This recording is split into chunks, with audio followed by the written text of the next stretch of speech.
Okay conduct పరిధిలో వస్తుంది. Elections నడుస్తున్నప్పుడు ఏ సర్వే ఏజెన్సీ కూడా ఈ రకంగా సర్వే వెల్లడించి దీనికి ఇంత ఎడ్జ్ ఉంది, దీనికి ఇంత ఎడ్జ్ ఉంది, ఈ రకంగా గెలుస్తారని చెప్పనీకి ఉంటుంది. ఎగ్జిట్ పోల్స్ కూడా పోలింగ్ అయిపోయినాక ఎగ్జిట్ పోల్స్ ఇవ్వాలి తప్ప 100% ఈ రకంగా చేయడం కరెక్ట్ కాదని వారు కూడా చెప్పారు. వారికి కూడా అన్నీ కూడా ఆ లింక్స్ అన్నింటినీ కూడా పెన్ డ్రైవ్లో వేసి వారికి సమర్పించడం జరిగింది. తప్పనిసరిగా వారు కూడా దీనిపైన చర్యలు తీసుకుంటాము, యాక్షన్ తీసుకుంటామని చెప్పి కూడా హామీ ఇవ్వడం జరిగింది.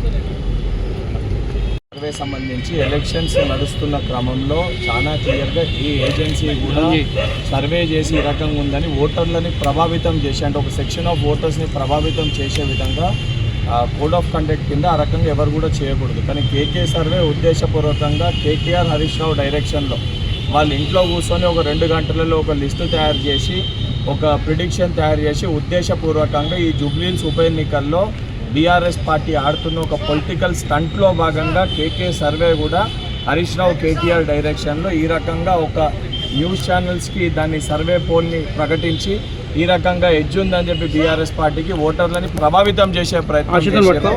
దానికి ఏదైతే దానికి అగెన్స్ట్గా ఎలక్షన్ ఆర్ఓ గారికి దానిపైన కంప్లైంట్ ఇవ్వడం జరిగింది.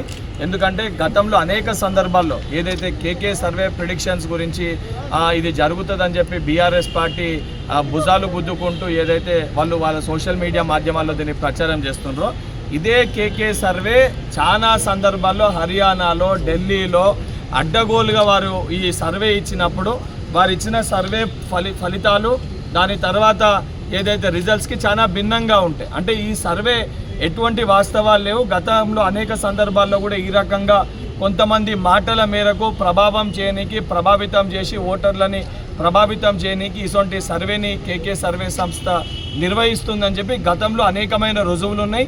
ఇప్పటికన్నా దీనిపైన ఏదైతే కేకే సర్వే చేసిరో దీనిపైన చర్యలు తీసుకోవాలని చెప్పి ఆర్ఓ గారికి కంప్లైంట్ ఇవ్వడం జరిగింది. రేపు ఎలక్షన్ కమిషనర్ గారికి కూడా వారి దగ్గర కూడా సమయం సుదర్శన్ రెడ్డి గారి దగ్గర కూడా సమయం తీసుకోవడం జరిగింది. రేపు 11 గంటలకు వారికి కూడా కంప్లైంట్ ఇస్తాము. అండ్ ఏదైతే సెంట్రల్ ఎలక్షన్ దానికి సంబంధించి కూడా మెయిల్ రూపకంగా కూడా దీన్ని కంప్లైంట్ని వారికి కూడా అద్దంకి దయాకర్ గారు ఇద్దరం కూడా దీన్ని మెయిల్ రూపకంగా కూడా కంప్లైంట్ చేస్తాము.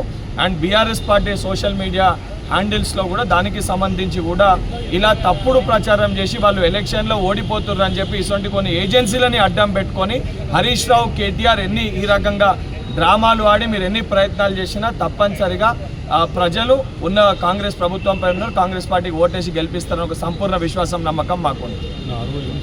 ఈ ప్రయత్నాలు ప్రజాస్వామ్యానికి కూర్చు ఈ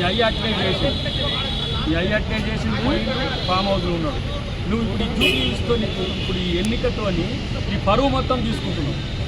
5,000 రూపాయలు తీసుకోమని చెప్పడం అనేది ఏ రాజకీయ సంస్థలు ఎవరిస్తారని చెప్పింది. మా గతంలో మీరు ఇచ్చిన సంస్కృతి కాబట్టి జనాలని పొలవ పెట్టి 5,000 ఇచ్చేది. నేను అంటున్నా ఇలా ఇట్లాంటి ఒక కుసంస్కారి లేదంటే ఎన్నికలంటే ఇలాంటి అభిప్రాయాలు ఉన్న వ్యక్తులకు మీరు ఓట్లు వేస్తారా?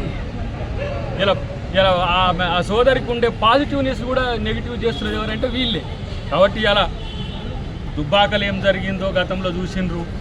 ఇట్లాంటి ప్రచారాలు చేసే కంటోన్మెంట్ అంటే ఇక మాట్లాడుతున్నారు కొంతమంది కంటోన్మెంట్ అభివృద్ధి మేము మాకు జరగలేదని చెప్పి. కంటోన్మెంట్లో అభివృద్ధి జరగనోడు ఏమనాలే ఇక కళ్ళుడు కూడా చూడలేనోడు. కాబట్టి రాజకీయాల కోసం కాకుండా ప్రజల కోసం రాజకీయాలు చేద్దాం. ఎన్నికలే లక్ష్యంగా మీరు పనిచేస్తున్నారు, ప్రజల లక్ష్యంగా మేము పనిచేస్తున్నాం. ఎవరు గెలుస్తారో చూద్దాం.